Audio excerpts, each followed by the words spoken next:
இன்றைய போட்டி ரொம்ப கடுமையா இருக்க போறதுங்கிறது புரிஞ்சு போச்சு.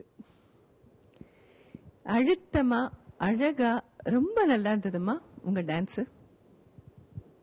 Really beautiful. இவங்களோட சஞ்சாரியும் அவ்வளவு அற்புதமா இருந்தது இல்ல மேடம்? இந்த கற்பக அம்மாளுடைய அந்த கதையை ரொம்ப அழகா பண்ணி காமிச்சிங்க. ஆனா போன இதுல சஞ்சாரியை இப்ப எல்லாம் பார்க்க முடியலன்னு நீங்க ரொம்ப குறைப்பட்டுக்கிட்டீங்க இல்லையா? அதான் இவங்க எல்லாம் சஞ்சாரியாலும் வந்திருக்காங்க. அதுவும் இல்லாம கோரியோகிராஃப் பண்ணவங்க நீட்டா பண்ணி கொடுத்திருக்காங்க. சாதாரணமானவங்க டான்ஸ் தெரியாதவங்க பார்த்தா கூட புரியுற மாதிரி, அந்த கதை தெரிஞ்சா போதும் அண்டர்ஸ்டாண்ட் பண்ணிக்கலாம். அந்த மாதிரி ரொம்ப அழகா இருக்கு. அதை உள்ள வாங்கி அனுபவிச்சு பண்றாங்க. அதான் ரொம்ப சந்தோஷமா இருக்குமா பாக்குறதுக்கு. ரொம்ப நல்லா இருந்ததுமா. தேங்க்யூ. நெக்ஸ்ட் பார்ட்டிசிபென்ட் வாங்க.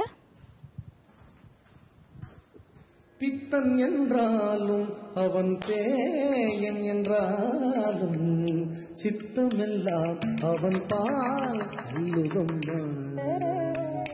பித்தன் என்றாலும் அவன் பேயன் என்றாலும் சித்தமெல்லாம் அவன் பால் செல்லுதம்மா.